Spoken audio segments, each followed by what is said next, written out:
Ankleshwar CETP પ્રોજેક્ટને જીપીસીબીએ લીલી ઝંડી બતાવી દીધી છે. ઉદ્યોગકારોના ઉપવાસ આંદોલન બાદ 5 વર્ષ માટે સીસીએ પરવાનગી અપાઈ છે. 500 થી વધુ નાના અને મધ્યમ કદના ઉદ્યોગોને ફાયદો થશે. પ્રદૂષિત પાણીની વ્યાપક ફરિયાદો વચ્ચે રાહત મળશે. ગુજરાત પ્રદૂષણ નિયંત્રણ બોર્ડ અને અંકલેશ્વર વેસ્ટ મેનેજમેન્ટ એસોસિએશન વચ્ચે લાંબા સમયથી ચાલી રહેલા વિવાદનો સુખદ અંત આવ્યો છે. કરોડો રૂપિયાના ખર્ચે તૈયાર થયેલ common effluent treatment plant CETP પ્રોજેક્ટને જીપીસીબી દ્વારા 5 વર્ષ માટે CCA consent for establishment and operation મંજૂરી આપવામાં આવી છે. આ નિર્ણયથી અંકલેશ્વરના ઉદ્યોગ જગતમાં રાહત અને ખુશીનો માહોલ જોવા મળી રહ્યો છે.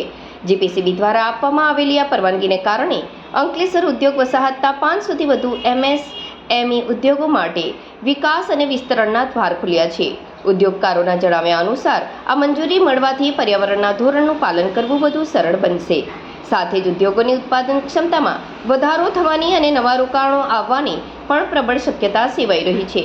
ઉલ્લેખનીય છે કે છેલ્લા 1 વર્ષથી સીસીએ મંજૂરી અટવાયેલી હોવાથી ઉદ્યોગકારોએ ગાંધીનગર ખાતે આંદોલન અને ઉપવાસનો માર્ગ અપનાવ્યો હતો.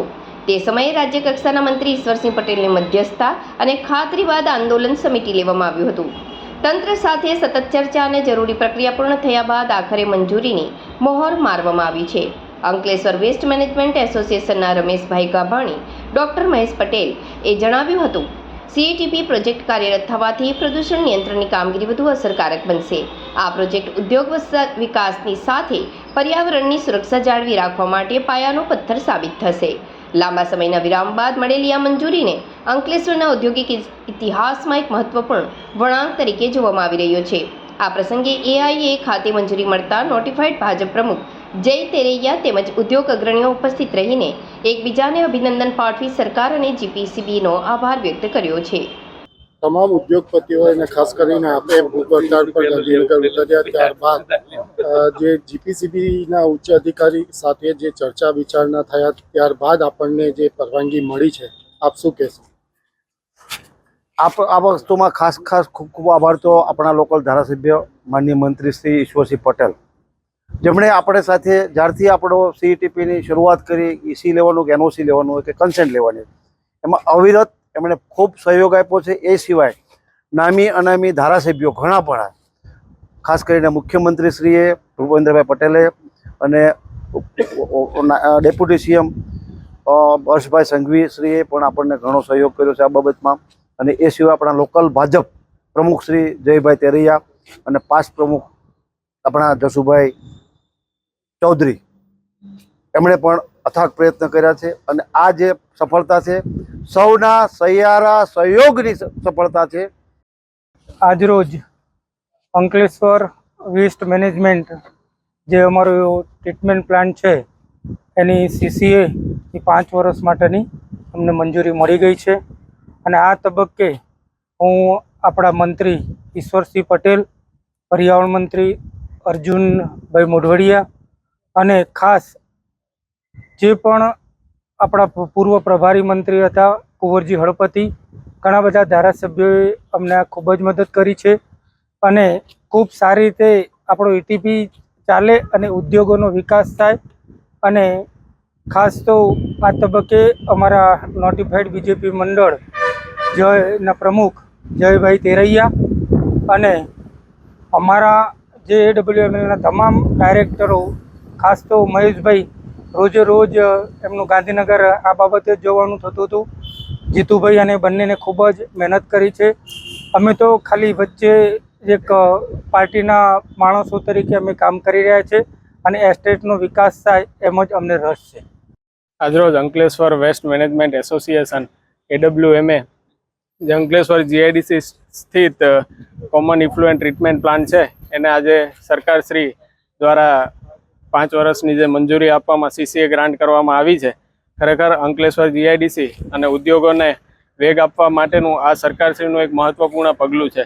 આ તબક્કે આપણા અંકલેશ્વરના ધારાસભ્યશ્રી અને ગુજરાત સરકારના માનનીય મંત્રી શ્રી ઈશ્વરસિંહ પટેલ સાહેબના અથાગ પ્રયત્નના લીધે આજે આ જે ઉદ્યોગકારોનું અને ઉદ્યોગોનું જે સપનું હતું એ આજે સાકાર થયું છે. આ તબક્કે સવિશેષ હું માનનીય મુખ્યમંત્રી શ્રી, ઉપમુખ્યમંત્રી શ્રી, પર્યાવરણ મંત્રી શ્રી અર્જુનભાઈ મોઢવાડિયા, પ્રવીણભાઈ માળી તેમજ જીપીસીબીના તમામ અધિકારીઓ ભારતીય જનતા પાર્ટીના તમામ પદાધિકારીઓ અને જે ધારાસભ્ય પૂર્વ પદાધિકારીઓ મંત્રીશ્રી તમામનો આ તબક્કે હું આભાર માનું છું.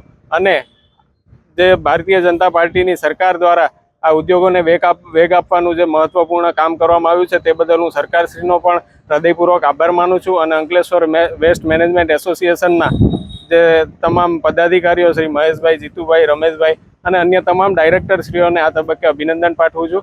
અને ભવિષ્યમાં આ જે AWMA સંસ્થા છે એ વધુને વધુ હરણફાળ ભળે અને ઉદ્યોગોના વેગમાં એક સહભાગી તરીકે ઊભા રહે એવી આશા વ્યક્ત કરું છું.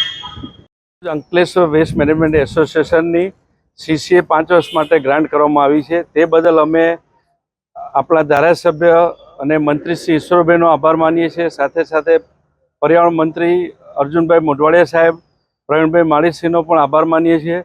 સરકારના મંત્રી શ્રી હર્ષભાઈ, જે નાયબ મુખ્યમંત્રી છે, એમની પણ આભાર માનીએ છીએ. સાથે સાથે ઘણા બધા મંત્રી ધારાસભ્યોએ પણ અમને મદદ કરેલી છે.